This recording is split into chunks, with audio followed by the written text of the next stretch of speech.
Lovely. Thank you very much. So, hi everybody. Nice to see you guys. Hey, I'm really delighted that you share the time with us. We want to talk just a little bit about a really exciting upcoming program, which is not going to be in Zoom. Amazing. We thank have God. decided we can do Trance Camp, which is kind of the mother and the signature workshop of Stephen Gilligan's beautiful work, Generative Trance.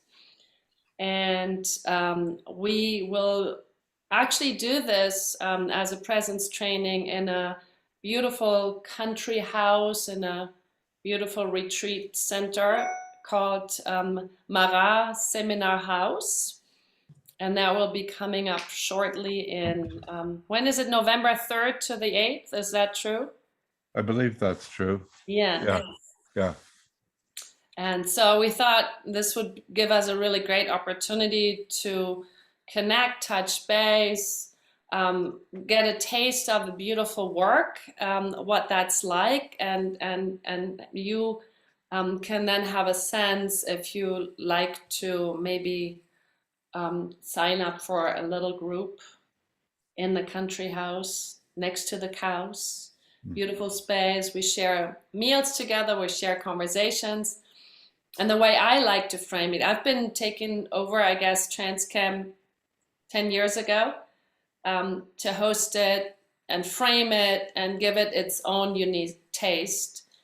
And what we usually like to do is get up in the mornings, and before we have breakfast, we do a little bit of either way a yoga practice or Tai Chi practice or something in the morning to begin the day. And that Qigong. Qigong, Yeah. that's right. And then Stephen offers the beautiful work. It's all going to be in English, so we have no translation unless if you speak German, you would like to feel comfortable with the language. I usually make myself available to be alongside and be like a whisper translator so that you can completely relax and just do what you have come to do in order to make some great intensive work and just relax and not be worried about the language. So there's always a solution to that. But else it's going to be in a beautiful flow in English. And then in the evenings, we also have some additional frames created. Like I will summarize the day with something that I call the somatic movement integration practice, meaning that through the somatic movements, I will take the days, the seeds of the days, and the principles of the work and translate that into a body-oriented integrational piece of practice. And then we like to repeat it over time so that it really becomes a full body experience and not just food for the cognitive mind. And then we usually have also evening activities that will accompany the whole program. So we have evenings where I will teach the beautiful work of Virginia Satir, Mother Family Therapy, to add in some of the family patterns that we learned over time and how they're still connected and active today, and maybe be in the way to become who we really seek to become in the future. And so there will be a little bit of that. And I sometimes bring maybe Gregory Bateson's documentary to watch a movie together and discuss that. I sometimes have some of the participants co-create maybe a very creative day with journaling and music and dancing and also some drawing. So we have an open creative space. And there are usually some open spaces too for other people to fill in and bring their talents. And then the high point at the end, before we say goodbye, is usually the no talent show. We have a no talent, so if you ever wanted to try something out and you ever wanted to just give it a go, no risk, no fun, we have this beautiful no talent show. And we found actually in the secrecy of no talent a lot of great talents. Magicians, dancers, singers, people who dress up, and it's usually a lot of fun time. When I play carnival music, because I'm Colombian, that's usually the moment when Stephen will leave the party because he knows now I take over. It's carnival songs, and you got to be Colombian in order to really understand what that means. But since it's my frame, I take actually the responsibility, but also the pleasure that people can suffer through my carnival music. And maybe you get inspired to take that little seed and the little cultural drop to take it home with you and just enjoy it and become a little bit Colombian yourself. Because honestly speaking, if you want to be real German, you want to get a taste of Colombian vibe as well. So that's a little bit of the framing overview about what we have happening pretty soon. And now I want to turn it over to dear Steve, because you're the man, you're the lead, and it's about your work. So I'm very excited that you agreed to give us some time to share a little bit about the work. Yeah, thanks, Eva. Yeah, German Trance Camp is really a great experience. It's one of my favorite trainings, if you would call it that, to do, partly because of this beautiful residential country setting. You know, we're pretty much the only people there. Usually we're the only people there. Yeah. It's you know, like maybe 30 people. They have all vegetarian food and big pond with frogs and a wonderful seminar room and a lot of places to walk if you don't mind cow shit smell. But it's a really special place. You know, I think doing a residential always adds a very significant dimension where we're in this container out in nature and we don't see anybody else for that duration. It's also really, I'm really looking forward to it because we have had to postpone it 3 times, Eva? Yes, I think so. Yeah. So, you know, the thing about, you know, you're talking about jokingly about things like the Cologne Carnival, but you know, those are some of the things I think we miss the most from the Black Plague era, you know, where we've had to cancel all that. So this will be my first plane trip in 18 months. So I just got my 3rd Moderna shot, so I'm ready to come. Of all the different work that I do, you know, trance work is probably the dearest to my heart. It's sort of where I feel the deepest roots of my consciousness, and it's been a part of my journey since I was inside my mother's womb, and it's been a long, strange trip. In the last several decades, I really, you know, really think that the main principle of all human consciousness is creativity. That everything that we know, we are actively participating in creating. And that may not seem like it a lot of times. It may seem like it's just stuff out there imposing its will on us, or it's just there's some independent reality out there that's separate from us. But everything, you know, this great convergence in many fields, starting with neuroscience, really shows that we are actively creating the world. And so any of these workshops, any of this work, or any of the major challenges that we face at this time in our globally, I think is really should include at the center of all the explorations.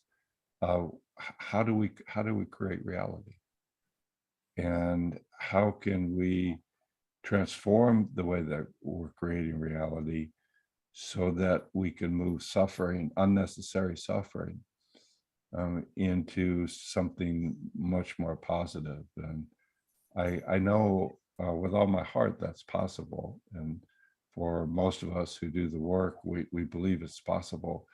So I think what trance does, it really gives a deep experiential inquiry into the nature of that creative process.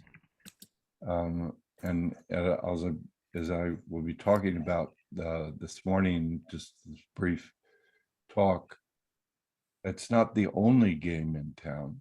In fact, we really emphasize that creativity is always a conversation between the sort of like dreamer world, the quantum world, which is what trance is tapping into, and then this realist classical world. Some might reduce it to left brain, right brain. I wouldn't strongly disagree with them, but I think there's more than that. And what we really need to do to have a positive evolution of consciousness is really have a balance between those two types of thinking, two types of consciousness. Unfortunately, in virtually every place around the planet, there's a growing imbalance in that regard.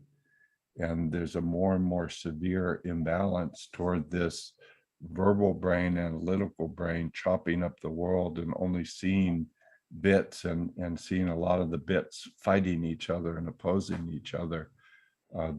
That's brought us really to the brink of extinction. I don't think I'm exaggerating. I wish I was.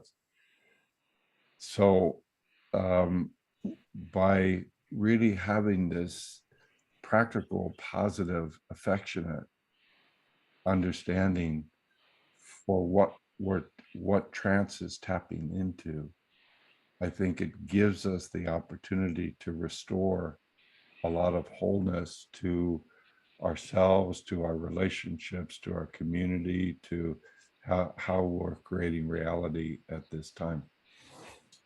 To give you a taste of that, of this quantum world of trance, I want to share a poem with you.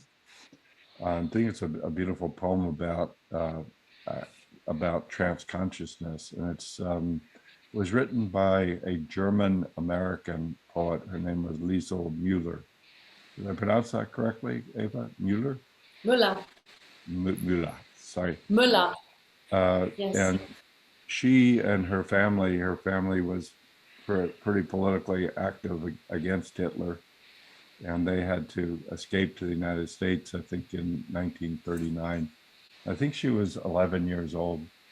So I don't know if she wrote most of her poetry in English or German, but doesn't matter. This is a poem beyond language. And she uses the metaphor of the beautiful Monet paintings, those water lily paintings that I'm sure many of you have seen in the Orangerie Museum in Paris, where they're maybe 5 meters wide. And how many of you have seen that little museum there with those paintings? To me, they're some of the most stunning pieces of art that I've ever seen. And they have these little benches where you sit on, and to apprehend the painting as a whole, you have to drop into center, open into field, and let your peripheral awareness be dominant, which is really one of the attentional characteristics of trance. You're moving from focal to peripheral awareness, and then you just let it happen. And then you see, when you do that, you see that that whole nature scene that, combined with Monet's extraordinary technical capacity, you see the whole pond shimmering. It's just shimmering. And that is what a quantum image looks like. I did my doctoral work at Stanford in psychology. One of my major mentors was Carl Pribram, who is the neuroscientist. who developed all these ideas about the brain being holographically organized. So here's the poem. She metaphorically calls it Monet refuses the operation. Monet refuses. She says, "Doctor, you say that there are no halos around the streetlights in Paris, and that what I see is an aberration caused by old age and affliction. But I tell you, it has taken me all of my life to arrive at this vision of gas lamps as angels, to soften and blur and finally banish the edges that you regret I don't see, to learn that the line I called the horizon does not exist, and sky and water so long apart are the same state of being. 54 years before I could see the ruined cathedral is built of parallel shafts of sun. And now you want to restore my youthful errors, fixed notions of top and bottom, and the illusion of three-dimensional space. What can I say to convince you that the Houses of Parliament dissolve night after night to become the fluid dream of the Thames? I will not return to a universe of objects that don't know each other, as if islands were not the lost children of one great continent. The world is flux, and light becomes what it touches. Light becomes water. Light becomes lilies on water, above and below water. Light becomes lilac and mauve and yellow and white and cerulean lamps, small fists passing sunlight so quickly to one another that it would take long streaming hair inside of my brush to catch it, to paint the speed of light. Doctor, if only you could see how heaven pulls earth into its arms, and how infinitely the heart expands to claim this wealth, blue vapor without end.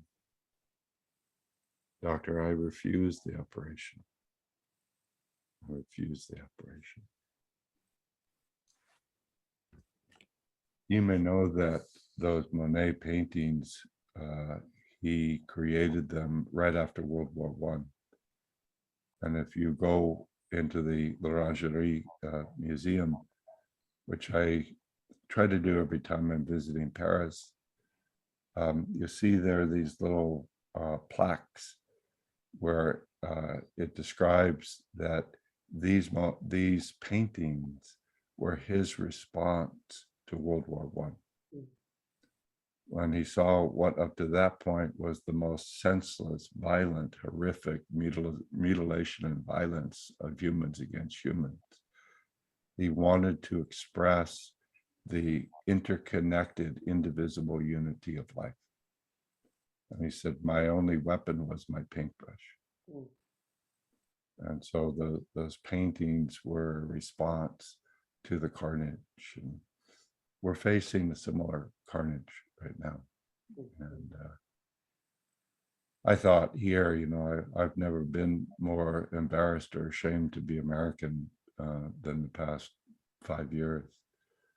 And I thought that, oh, we got Trump out of office now it's going to get better, but it's a really sad situation. So I think those acts of violence, the depressions, the anxiety, the panic, the acting out are expressions of this quantum field that is absent of human presence. This was Milton Erickson. I've been blessed with so many amazing teachers in my lifetime, but I always consider Erickson sort of my master of masters. And this was really his, I think, most significant contribution is that one way or another, it's going to get you. One way or another, this deep field of imagination is going to come through you into the world.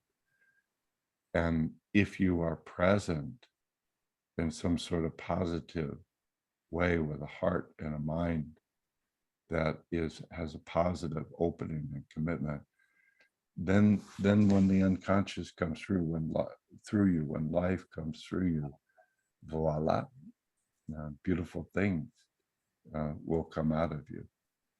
But if you've checked out, if you've disconnected, if you've dissociated, and for most of us, we had to do that. You know, it was an act of self-love. It was the only thing we could do at an earlier age when we were faced with things that were so overwhelming, especially to our young, innocent, immature consciousness, that we had to abandon ourselves. Great short-term strategy, horrible long-term strategy. So what we're looking to do,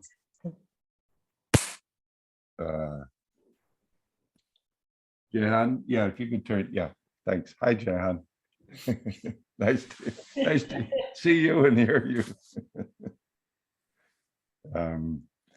And we're really looking to make friends with this very deep field of imagination. It's much deeper than any individual, and be able to be what John O'Donoghue, the Irish Celtic writer, called Anam Kera, which is Gaelic for friends of the soul, friends of the soul.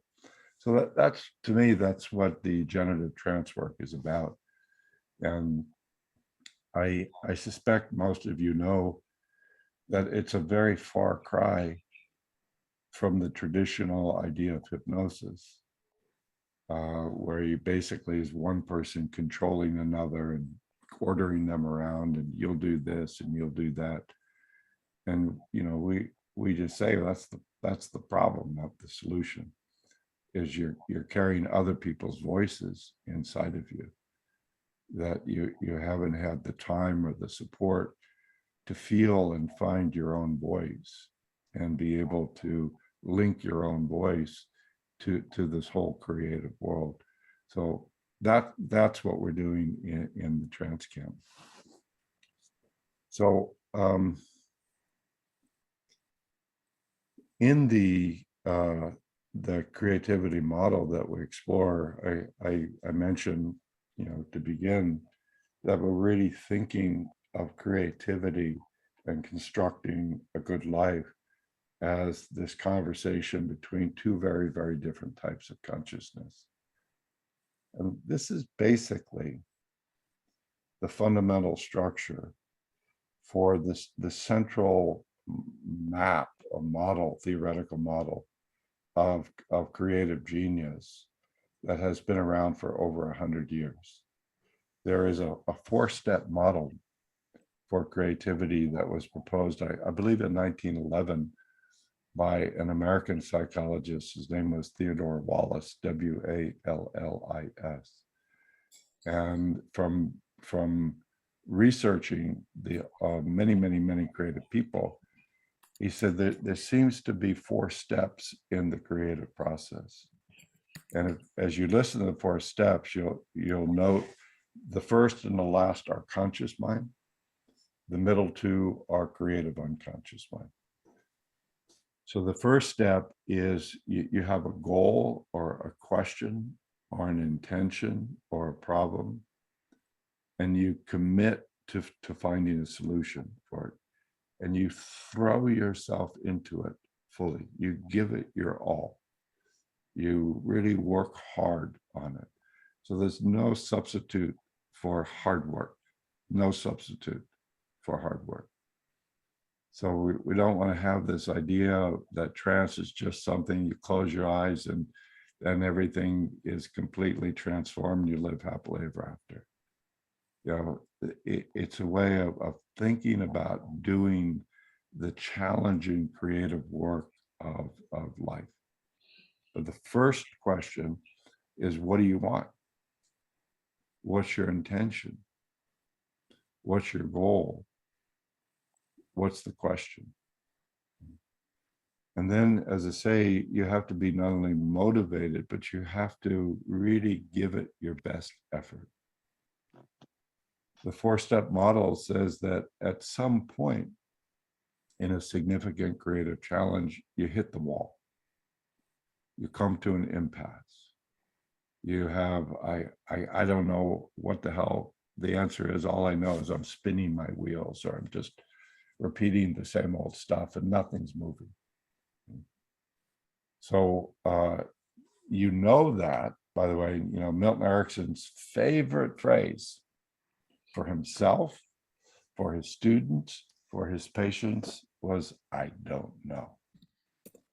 You know, he just, when somebody said, I don't know, Dr. Erickson, he gets so happy. And we would ask him, you know, I knew him in the last 5 years of his life, and, you know, he was God to me. And we'd say, and I was like, I started with him when I was 19. I said, Dr. Erickson, just how can you use hypnosis with this type of problem? I don't know. He doesn't know. He doesn't know. He doesn't know. And he said, but I'm very curious to discover just what is possible for you here today. So, you know, you're at the end of this first stage when you find yourself in an I don't know. So rather than pushing through it or forcing it or yelling at people or yelling at yourself, say, now I need to take a break. That's what creative people do. So the second step is called the incubation period. And when you read about creative geniuses, you see they all have almost something they do for a couple of hours every day to take their mind off of the work, to reconnect with nature, to open to their imagination again. And then they come back in a refreshed way. It's getting harder and harder to make room for that. You know, we've got all these computers, and now at work, everybody's considered to be on call 24/7. So it's getting harder and harder to create those spaces of not trying to do anything, but it's absolutely crucial. Absolutely crucial. So I would, you know, there's simple things like, you know, I go meditate in my garden, or my last conscious act of the day around midnight is to sit in my California hot tub in the back, or I go to the ocean, or I read certain types of poetry.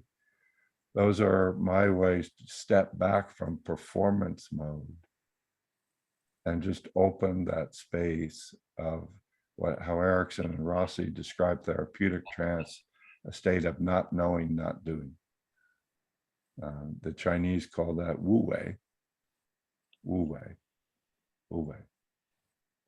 So if you are motivated, and if you are experienced in an area, and if you've given it some effort, that all increases the chances that as a result of that incubation, the light bulb goes off.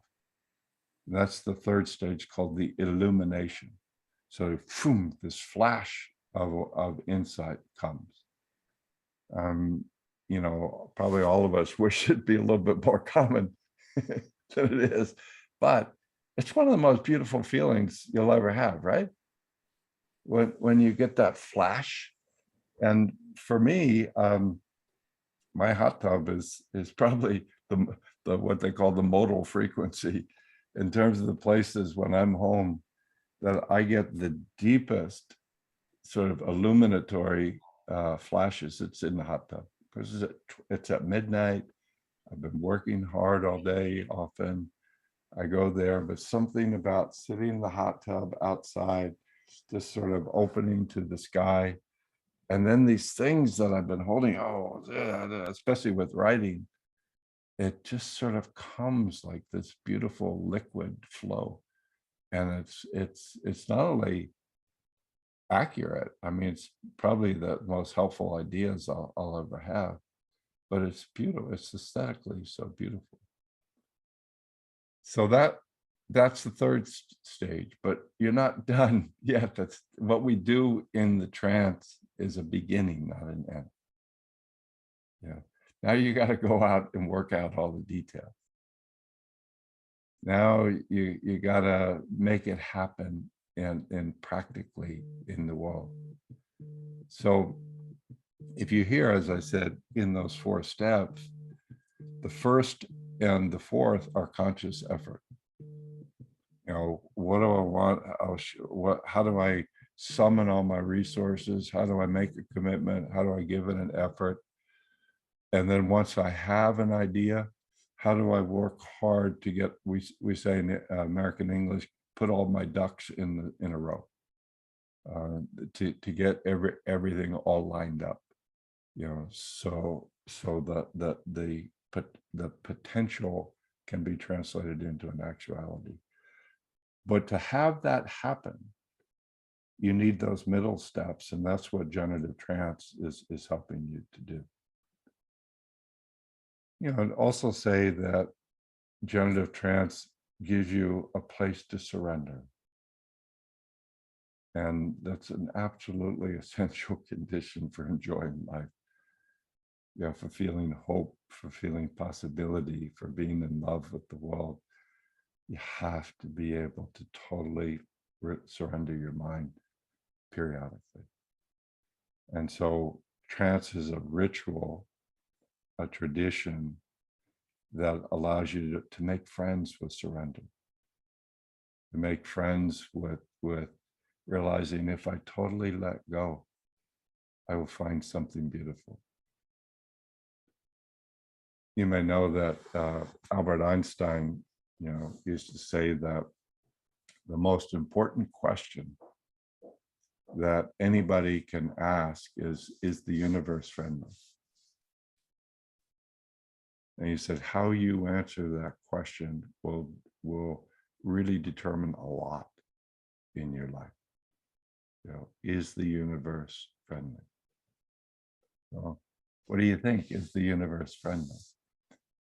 And to know that, you know, Carl Jung was once asked, do you believe in God? He said, I don't believe, I know. And I don't think he was speaking arrogantly. I think he was saying, I had the experience of the divine. I don't think he was speaking religiously, even though his father was a Protestant minister.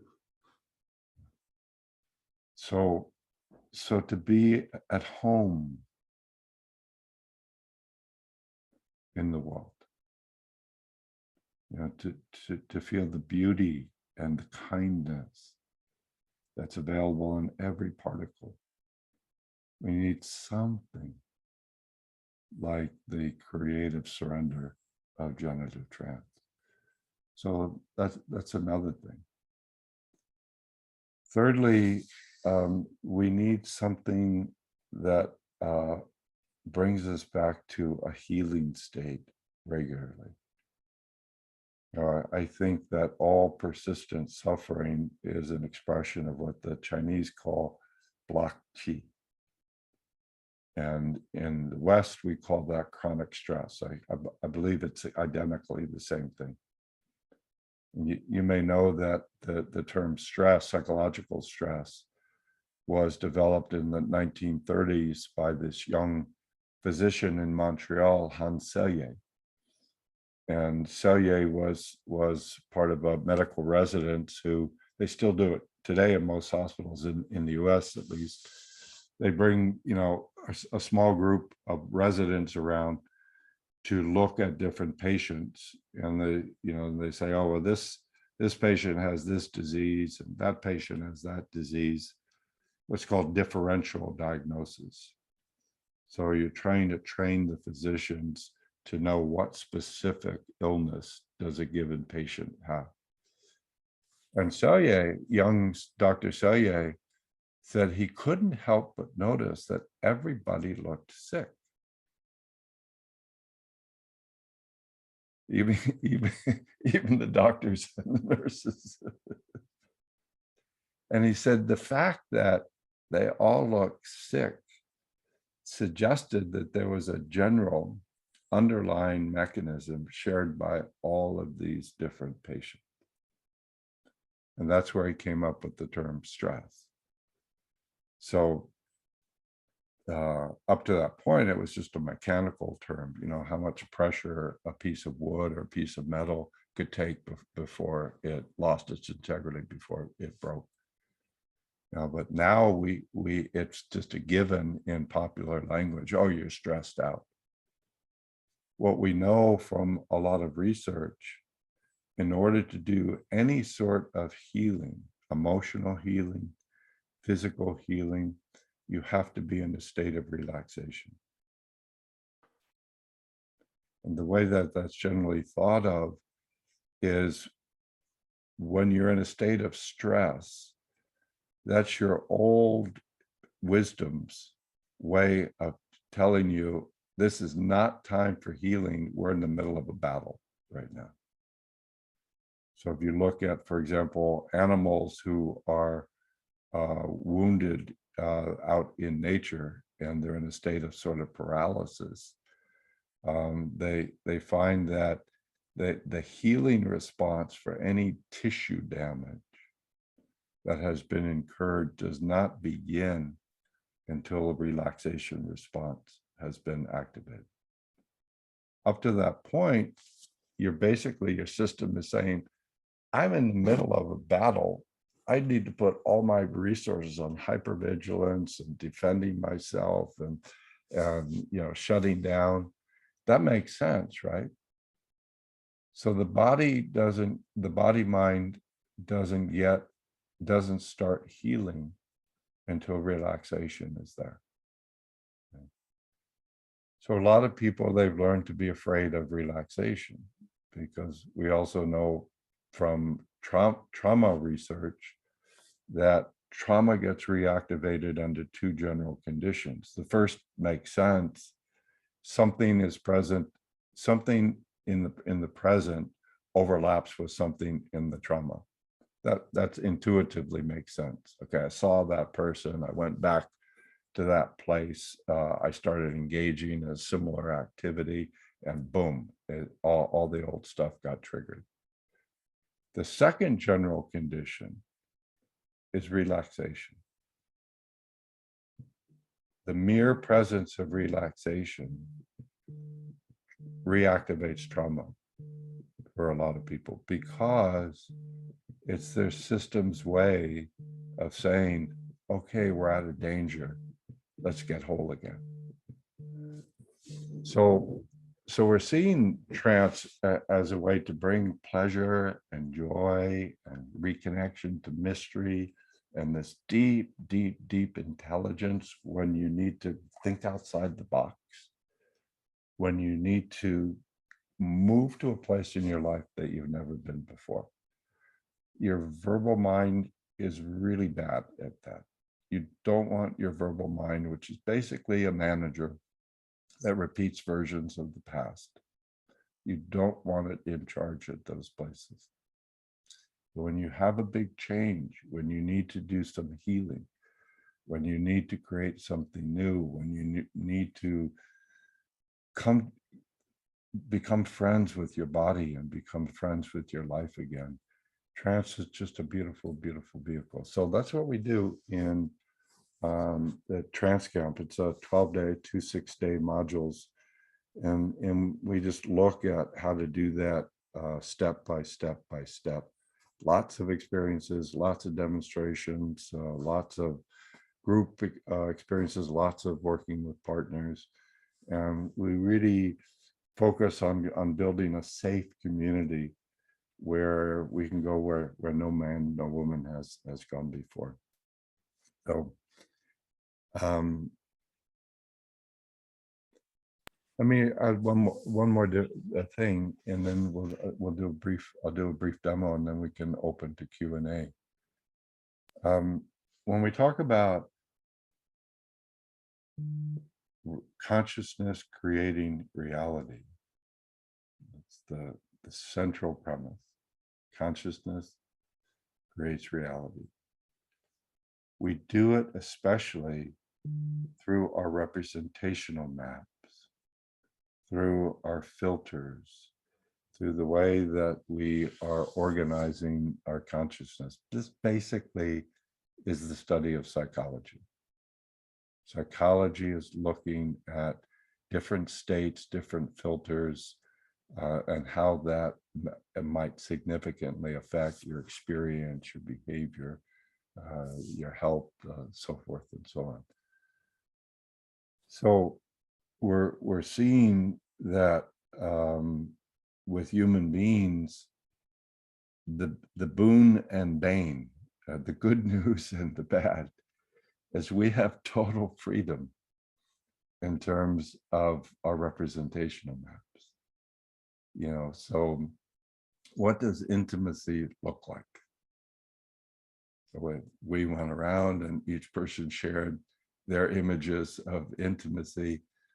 We'd find, wow, there's however many people here, say 20 people, we've got 20 different maps of intimacy. And we have different maps when we go into stress in intimacy. When we get married, you know, all of a sudden our parents' intimacy maps become dominant. Angela's giving subtle minimal cues. Oh my God.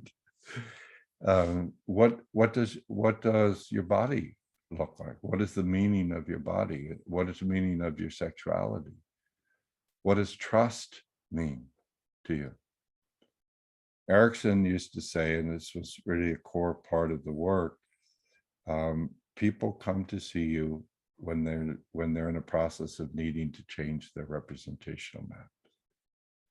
So if we take something like trust, when you're 4 years old, you had a very specific map of trust, and it was, you know, with the developmental maturity or lack thereof of a 4-year-old, a map of trust for a 4-year-old is going to be rather absolute. The trust means my mommy and daddy will always be right and they'll always be there. But for a 4-year-old, that's cute. If you are carrying that same maps as a 40-year-old in terms of your intimacy partner, good luck. Yeah.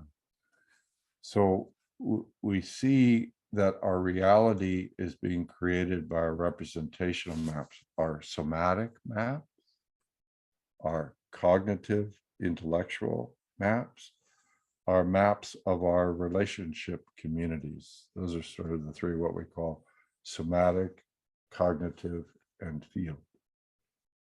And when we see persistent suffering, we are assuming that is coming from a locked map, a locked representation.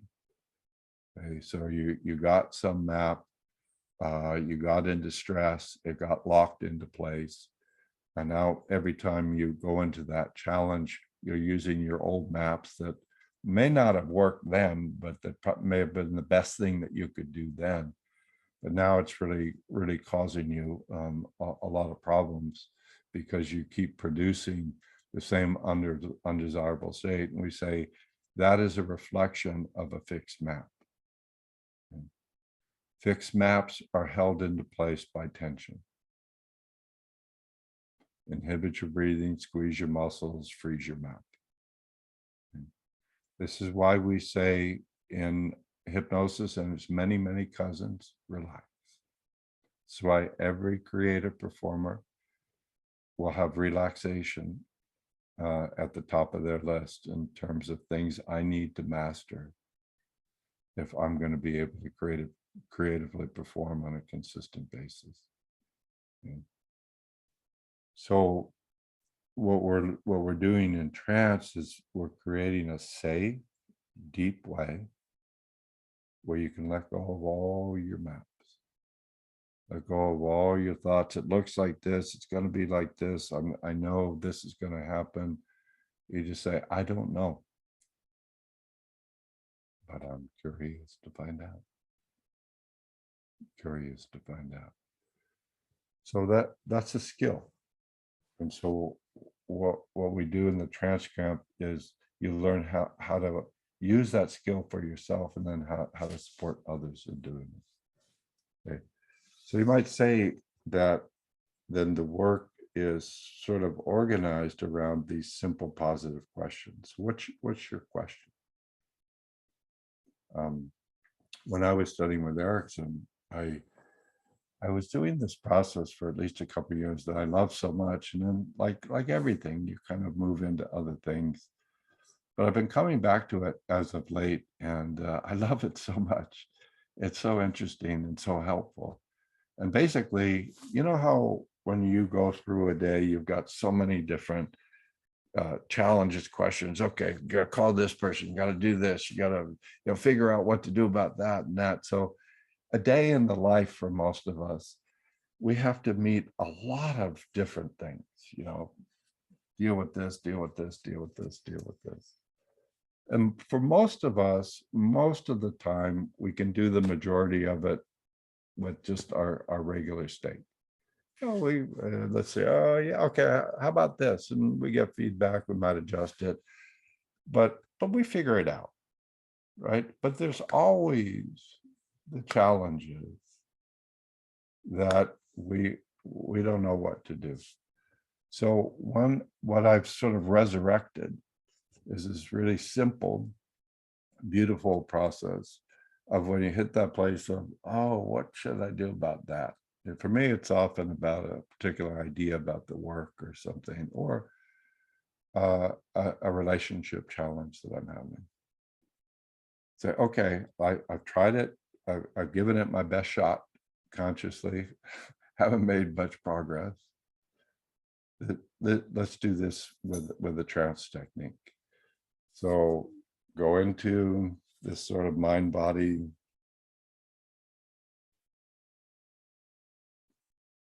chi flow. Identify your challenge or your goal in terms of a simple positive question, no more than 5 words. How can I, 5 words max? Okay. And then imagine it like a seed. I always feel it like a golden, vibrating, sparkling seed. And lift it over the top of your head. And then kerplunk. And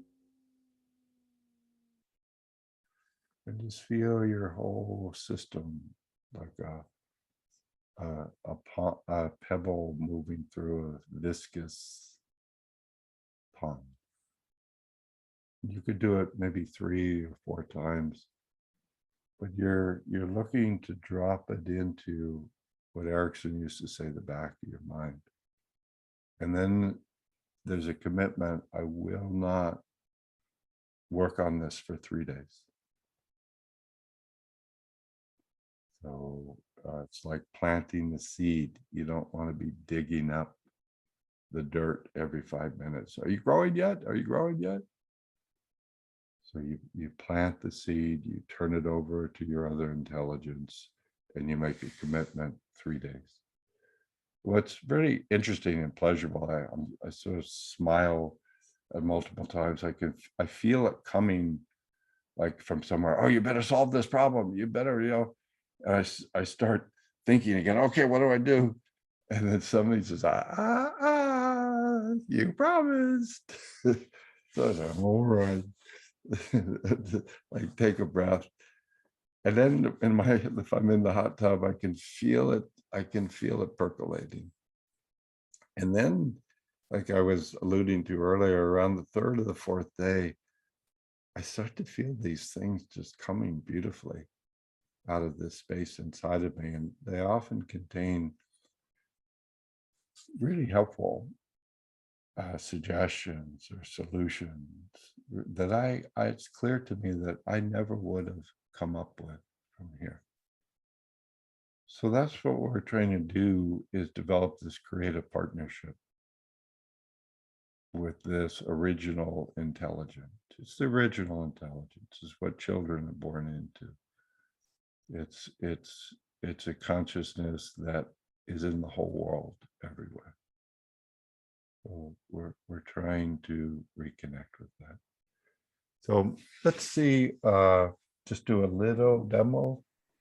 And Angela, Eva told me that you had volunteered.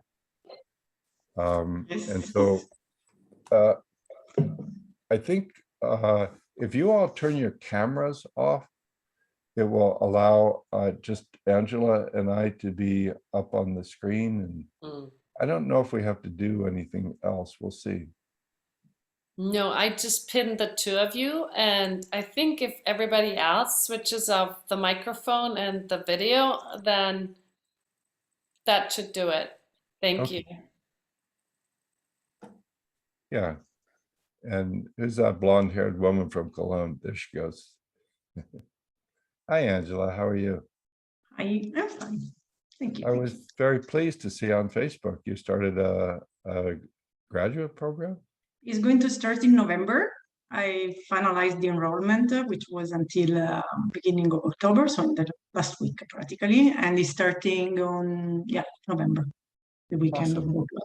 Yep, I'm happy about it. That's exciting. I send you a lot of support. Thank you. So we've been talking about, you know, this notion of this sort of creative pond or field, and what it means to bring a question or, you know, a positive intention to drop into it as a way of sort of initiating the creative process. Is there a question that you think, a meaningful question that is at the heart of your creative journey right now? There are two. I would like to mention both to check which one resonates most, and they have maybe something in common, in fact. Lately in my life, the main question that I ask myself is how to feel safe in a relationship. I would like to be in a relationship again. It's a long time I've not been, and for me it's about safety. Right. Awesome. And then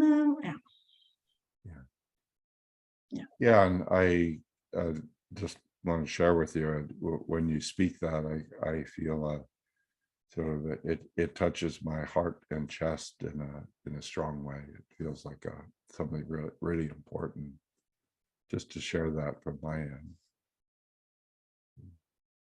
And how about you, when you tune to that question, what do you sense somatically in resonance?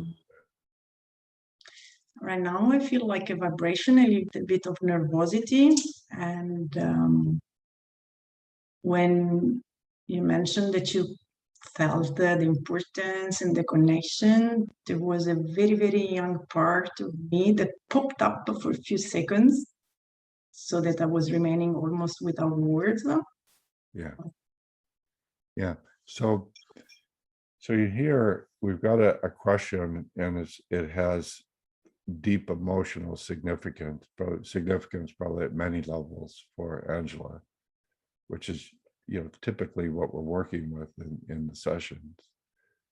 And now, so we have sort of the twin towers of the first platform. One is, what's the intention or question? And the second, what's the positive space in which that can be held in a safe way, in a productive way? Because if we just asked Angela, well, how do you think you should be safe? The answers coming from her verbal mind would probably not be sufficient. You know?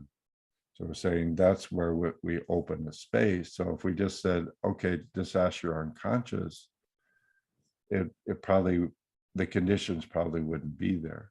So a second type of question would be, how do you connect to some sort of positive state for yourself?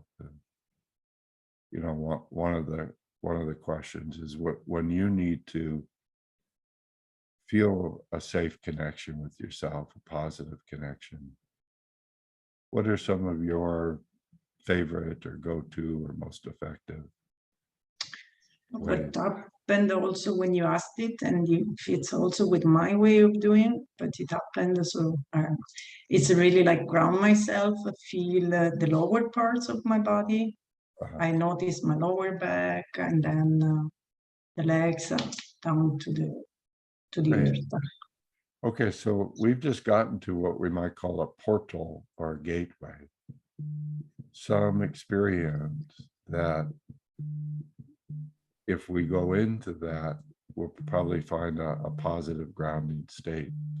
But what we need to do for trance is go from talking about it in the head, sort of we say moving it on the vertical axis, opening it at the somatic experiential level.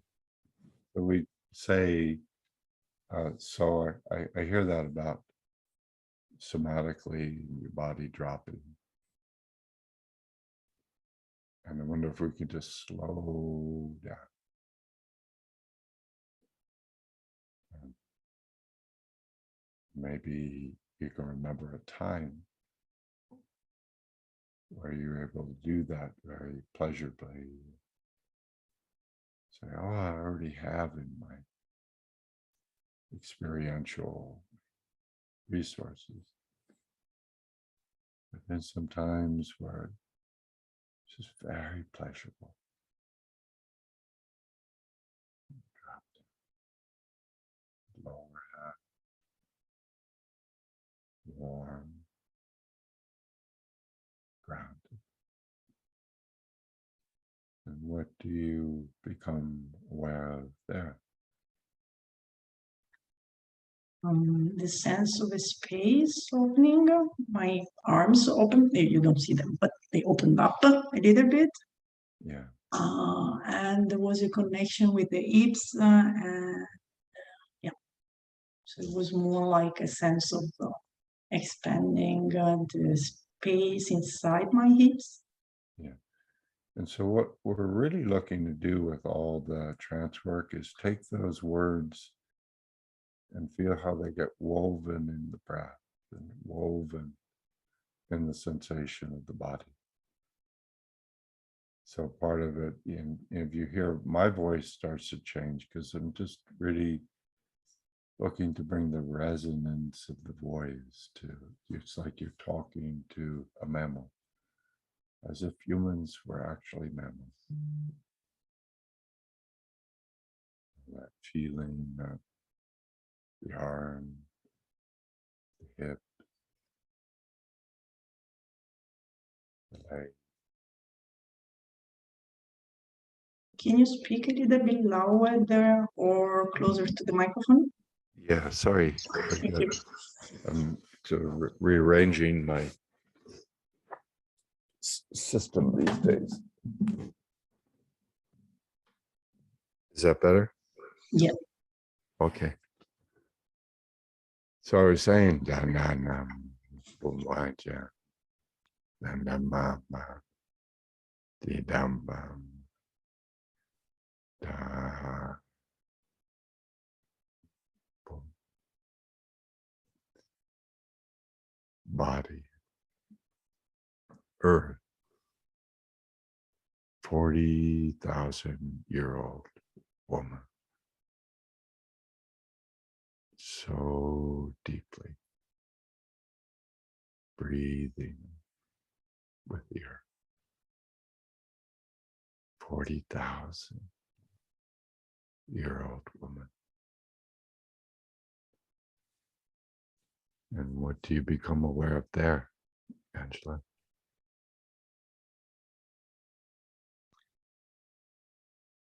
Everything became quiet. I Quiet. noticed that my body is moving like the sound of voice, and if I Yeah. Awesome. Yeah. So you probably noticed just some of the shifts in my nonverbal patterning. And let's say, seriously, at 80% of trance is nonverbal music.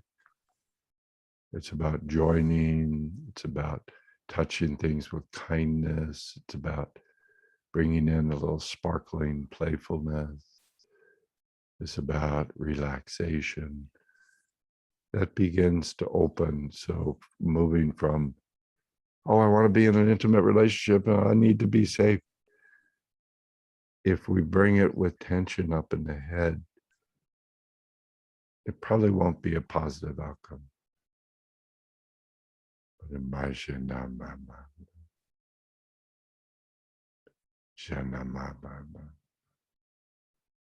and we begin to drop it down.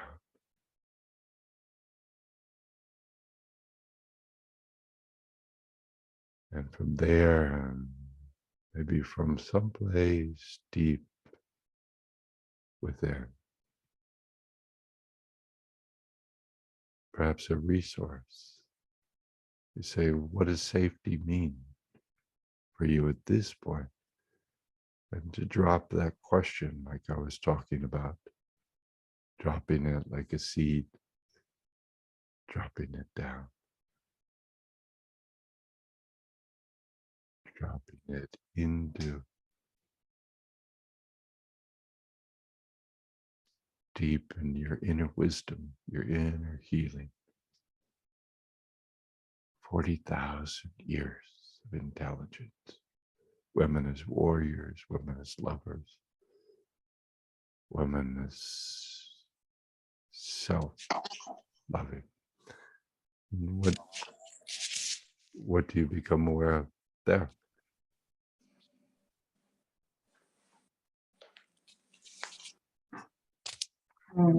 That I don't feel like to speak, Yeah. and that it goes kind of deeper.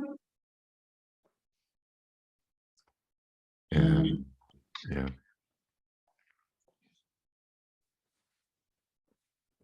And I'm curious about it. Yeah.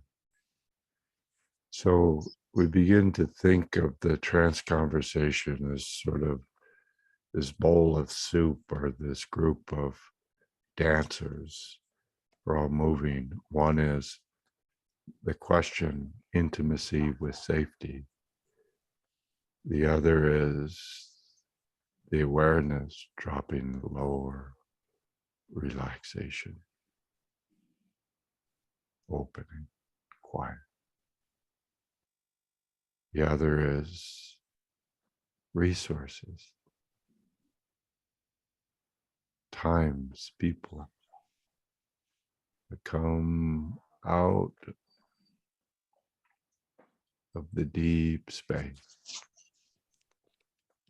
and to feel that trance is never just focusing on one thing, but feeling this beautiful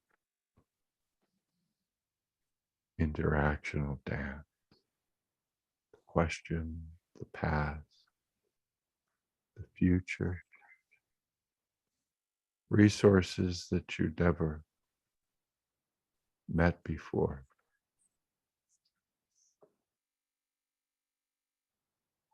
Steadiness, realization, that's good. What do you become aware of there?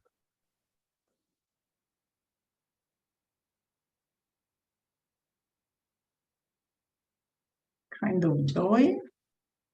A joy. And when you say like resources not expected or something, somehow I felt the opening.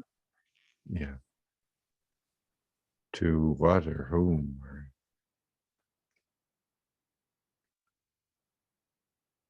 Maybe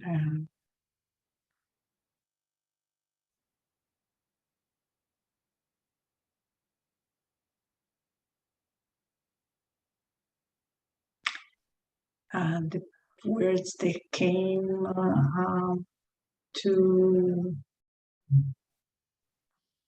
coming out into the world. Yeah. Something about coming out into the world, and something about joy, something about resources, and a whole new way of understanding safety, self-protection, whole new way.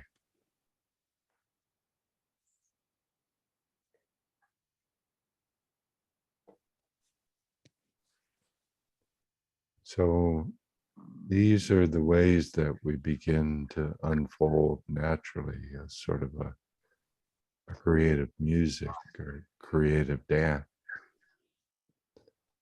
of what it means to assemble a self that can support, can guide, can bring the safety and the protection, the joy of an authentic, intimate relationship.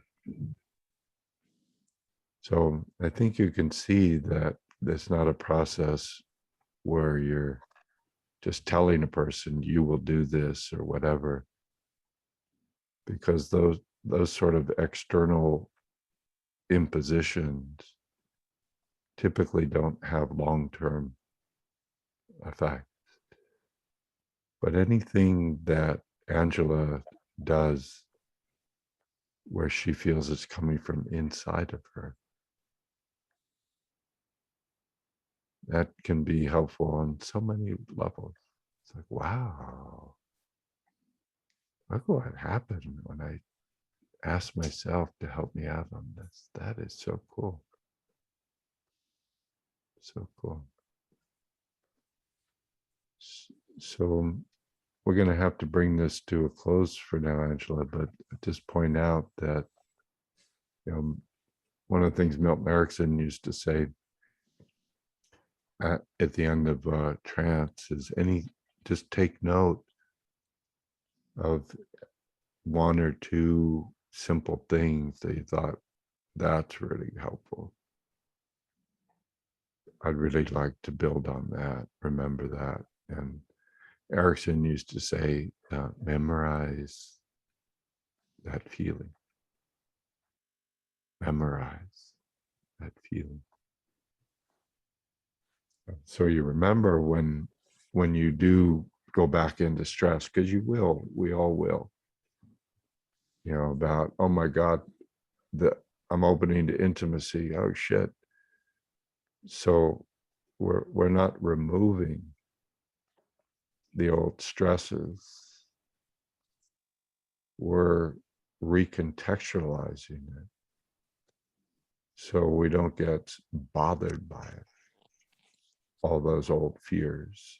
And we know we have ways to welcome them, to absorb them, to hold them in a place of safety and joy and creativity. And as Milton used to say, in a way that best expresses your present needs and your present understandings and your present competency. You figure those old learnings were done as a girl, when you really didn't have all these competencies and connections. Anybody, anything you want to express gratitude towards? Make a simple commitment.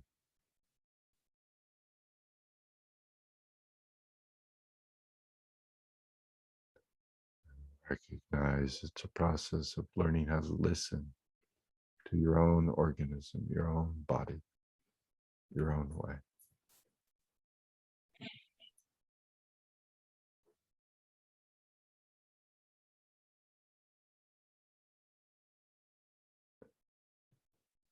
And then when you're ready, take a breath and come on back into the room with us.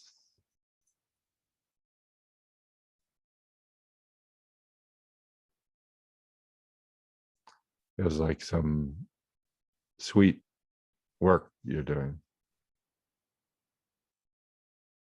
I just feel the sweetness toward that very vulnerable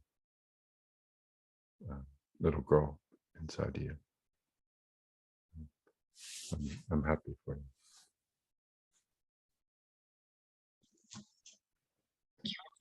Okay, if we stop here? Yes. Yeah.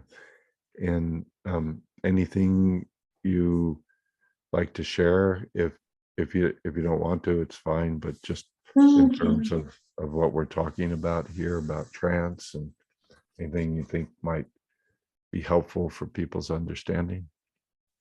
What was interesting, at least for me, is that directly when you asked about the intention, it was directly this sweet, vulnerable young part of me. It felt really super young, maybe 4 or 5 years old, and it felt, but that it was me. She was so present that I am 5. I don't know the tone of voice. I had the impression changed, or maybe not. But for me, inside, it felt, oh, she is all over my body. I mean, she's as big as me, even if she's 4 or 5. Yeah. And now at the end, I touched so I had a little bit of tear, but it was more in my stomach. When you said self-protection, in the end, it was really like, yeah, this is what it is about.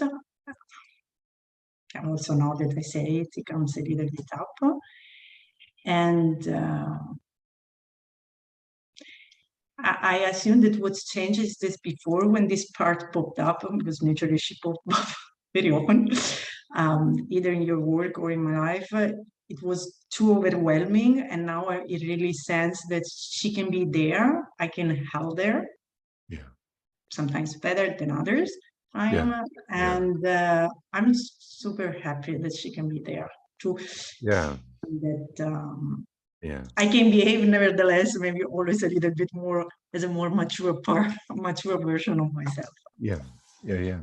I think that's what I was feeling as the sweetness. So that's great. So, just as a small commentary note, one of the main values of learning therapeutic trance is we open a sort of a bowl or a basin or just a space so that whatever gets activated can be held in this space and you can be with it without becoming it. So what Angela's sharing is, pretty typical. I've got, you mentioned the word intimacy, and I've got some experiences as a 4-year-old kid that were pretty disturbing for me. And I had to check out. And so now when I think about intimacy, or if it gets serious in any way, that 4-year-old just sort of comes center front, and she sort of takes over, and I don't feel anything else. All the hard-earned resources that Angela has created for herself over however many years since she was 4, those sort of go out the window. And so with the trance, we're saying, let's open this safe place, grounded, fluid, open, so we can bring whatever needs healing, but we can also add many other things, so that wounded 4-year-old can be welcomed into a healing space, rather than sort of feeling that she has to dominate. Okay, Angela, okay if we ask people to turn on the cameras? Yeah, it's okay. Maxine just started, so we can continue. Thank you. Yeah.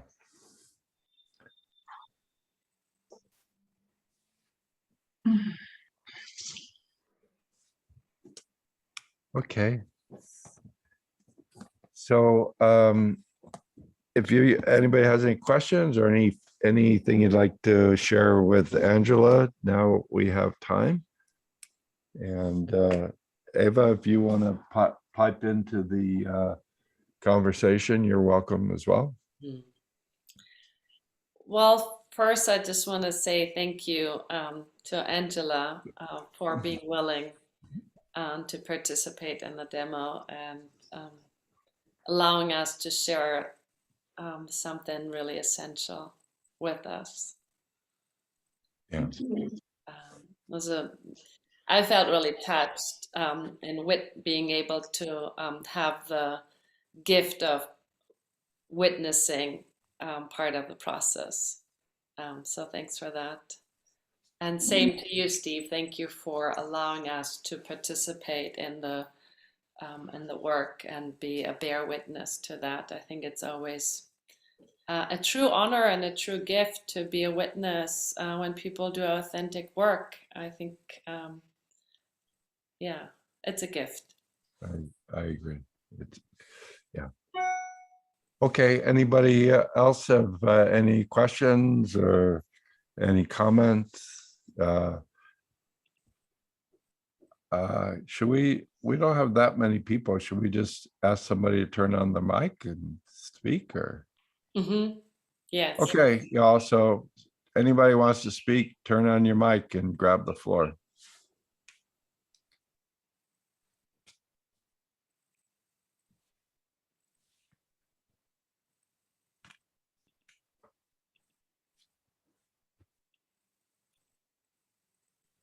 I just want to share something that came to my mind. I'm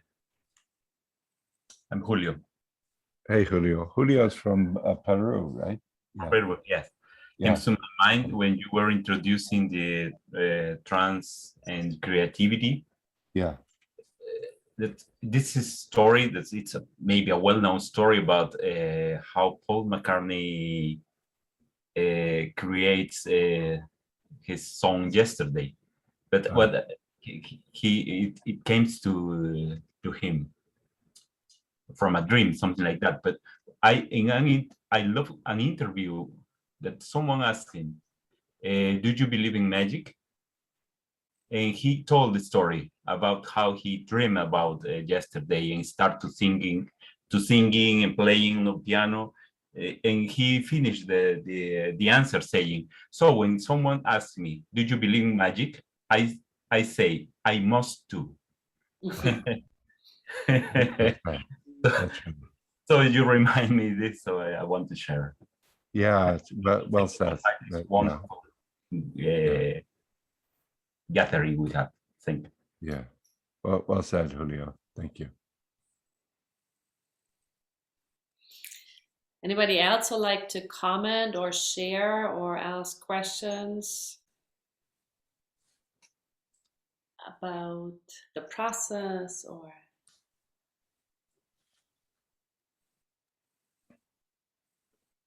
Thank you very much, Stephen. Who's speaking? Jehan? Jehan? Oh, hi, Jehan. So you can introduce yourself. Yeah, this is Jehan from Jordan. Yeah. Hi, Jehan. Thank you very much for this session tonight. Yeah. His name is Hamza. I forgot to mention his name and introduce him, my partner here. I'm from Spain. He's from Spain. He was born from Spain, so he says, I'm from Spain. Hamza? Hamza. Hey, Hamza, how are you? Nice to see you. Your English is so good. I know everything. Yeah, better than Eva's. It's amazing how kids have this confidence, and when he is confident, he would say, I know. And, yeah, I hear you. Yeah. Yeah. But when you started and you were talking about the importance of having some time for relaxation, although it's been exciting times recently for me, like good times, yet I realized when you were talking that even through good times, these can also be somewhat stressful without us noticing that they can be. Yeah. And how much we really need to take some breakout time, even when it is actively happy, to also take some time to just relax and be still and savor it and allow our neurology to process everything that is happening and going on. It's not just negative stressful times, but also even in positive stressful times. These can also be stressful without us noticing. Yeah. I felt like when you mentioned it, I felt like, oh yeah, I missed that. Yes. Yeah. Thank you. Yeah, and one of the things that one of the main things I do, I've come to learn that's really important. People come in for work and they're carrying a lot of long-term sort of symptoms, like, oh, I crash into anxiety or depression, or I got these negative habits, or I get in these yelling matches with my partner. Is to really use those as just red flag signs that your unconscious is telling you that you need time for yourself. And I think the positive experiences, the negative experiences are just as important as learnings as the positive experiences. And, partly we get so guilty and so upset with ourselves for our negative states, that we just try to punish ourselves. But we realize there's such crucial feedbacks and teachers that if we don't give ourselves connection to our deeper self, then that consciousness will fly out as shadow and darkness. And then we realize I end up hurting and harming everything and everybody that I love and care about by not caring for myself, by not having a first commitment to self-care. Yeah.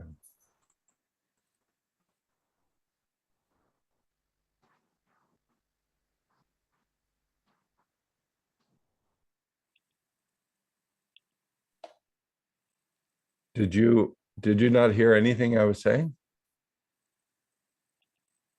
Everything. It's just the last couple of words. Oh, I don't know. There's my dog Marley was sort of walking around, so I have to be careful because I have all these wires here with cameras and camera lights and multiple computers. So sometimes Marley pulls a wire when she's walking through. Okay, anybody else? We got maybe 5 minutes to go. Daniel, was there something you wanted to share? I saw your microphone opening. I don't even see Danielle. I saw him earlier. But... Here, I saw him coming up. Okay. No? I have a general question. Yes. Pretty often where I work, people are coming when they're really they're just in a kind of a crisis, right? Then, like I work in a kind of a school and they were sent to me.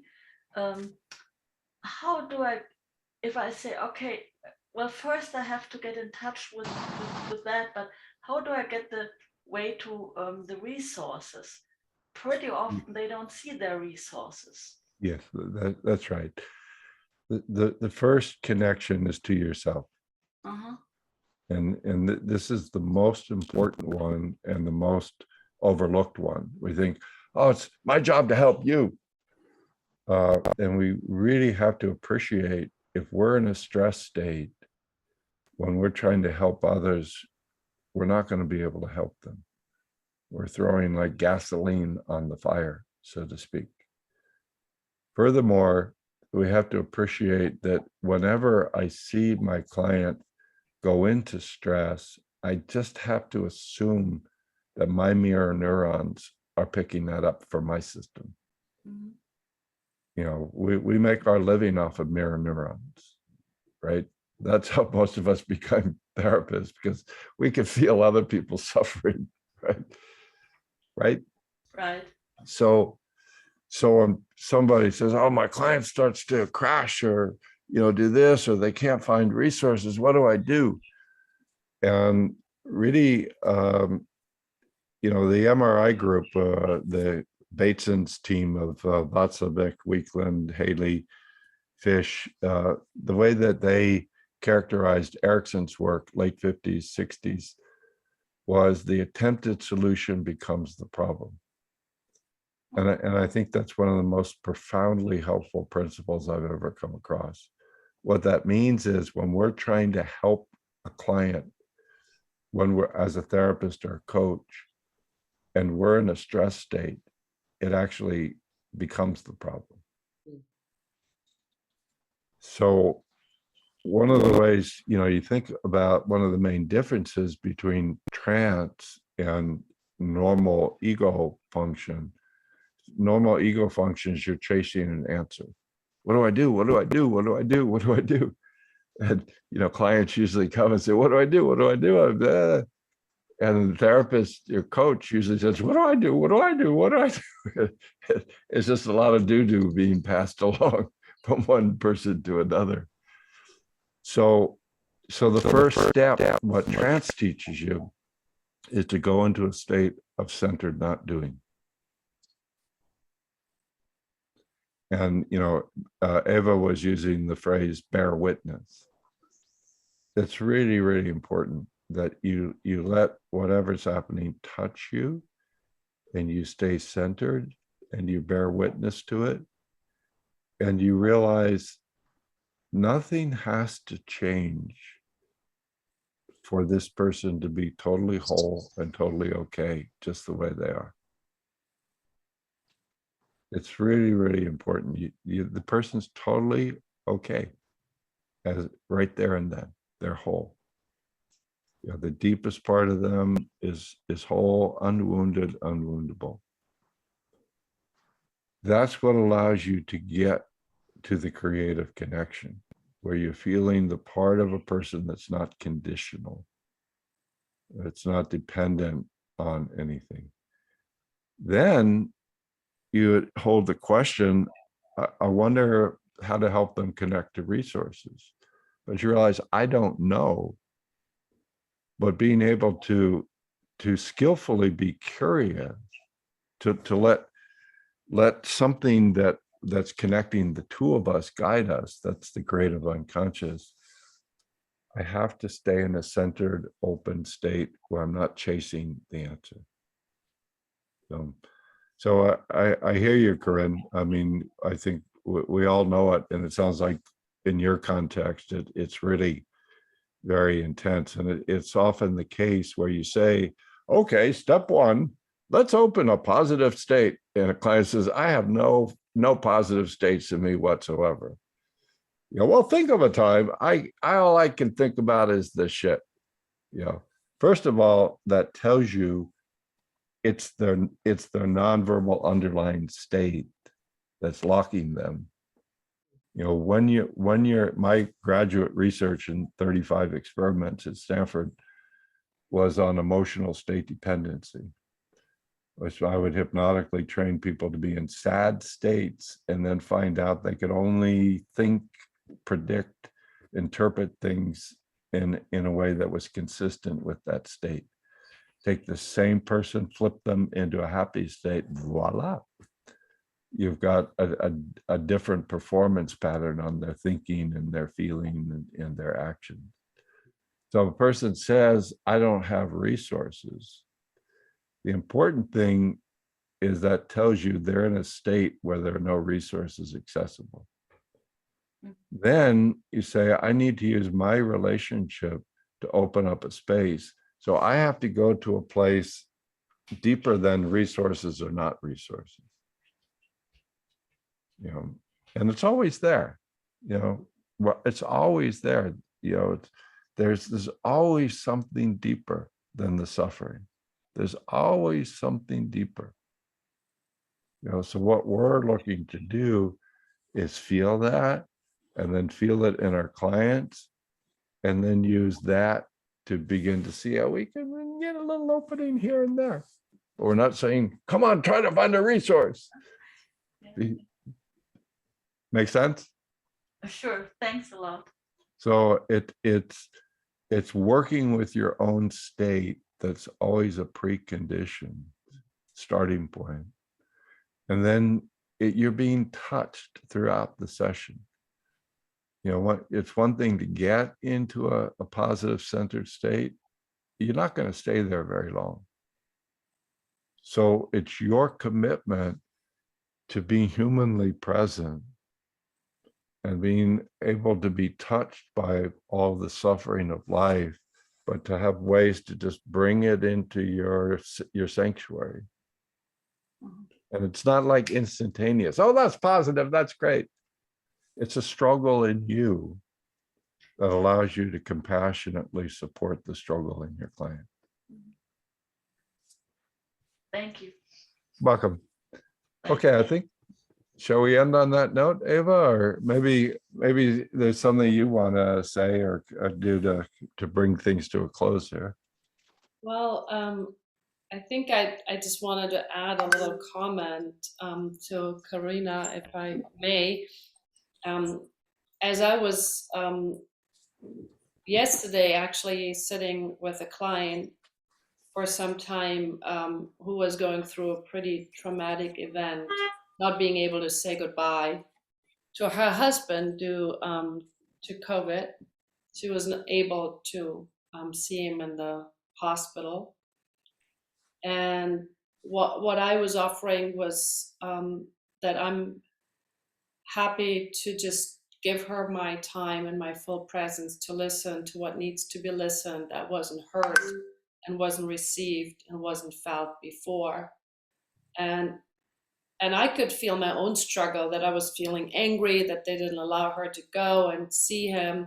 There was a whole story to that. And for me, it was very important to allow my own emotional sentiments to go and really be fully available. And what happened then was that we could create a letter and different rituals to complete what wasn't been completed, and create a list of music that was bringing in the I guess in her very frozen state, rhythmic, a smile, some lightness, and different resources back. But I think the main element was, I'm here, I'm willing to see you and hear you and listen to what really needs to be received. Okay, thank you a lot, because with COVID, I have the experience, a lot of people just coming to talk. They don't want to have anything, they just want to have the presence. So that helps me just to say, okay, it's all right just to be there and to take part. Thanks a lot. And also Stephen, thanks a lot for that. Yeah, you're welcome. You're welcome. Hey, I see Eva, I see Xiaobing here. Yes. How you doing, Xiaobing? Hello, Steve. Yeah, Hey, how are you? I'm fine. So great to see and hear you again. Yeah. Nice to see you. It's Yeah. been a couple of years. Huh? Yeah. But when I hear your voice, I fall into trance immediately. Yeah. You're still working in Cologne and doing the constellation and. Right. I'm going to have breakfast with Eva tomorrow morning. I'm so happy. Super. Yeah. Super. Okay, nice to see you. I just wanted to say hi.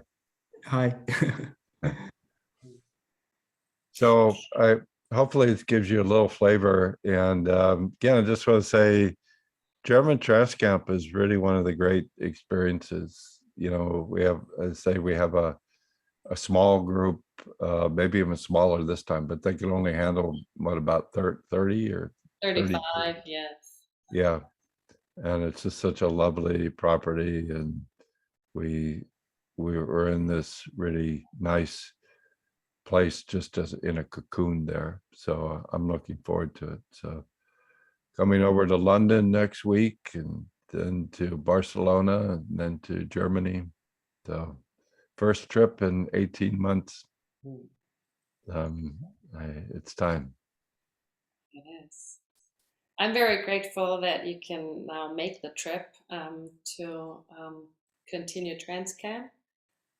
Yeah. Just want to say thank you for your time, for Yeah. gifting us with your presence and time right now. Thank Yeah. you for everybody who was interested, and maybe you got a little bit of an idea and overview of what we're gonna do and what the work will be like. And I think I since I said I'm adding to the frame a little bit of the flavor of Virginia Satir's work in my version too. I like to end with a beautiful poem that she wrote, which is about making contact.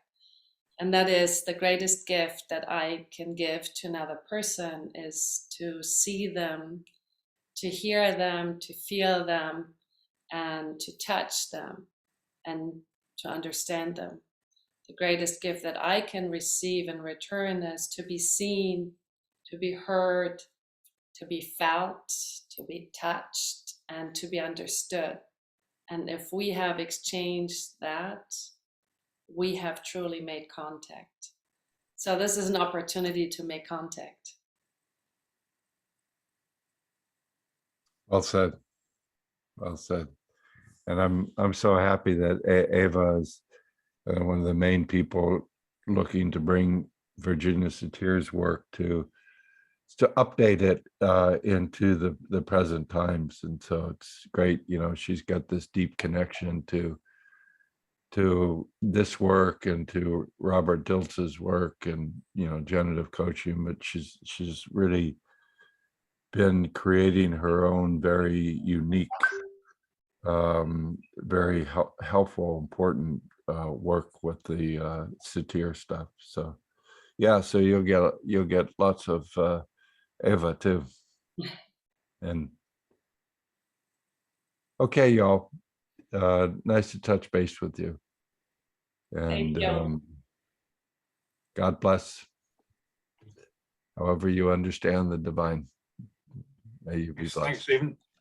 Thank you, Thank you, Angela. Steve. Thank you, Eva. Thank you both. Steve. Thank you, Eva. Thank Thank you, you all. everybody. Thank you, guys.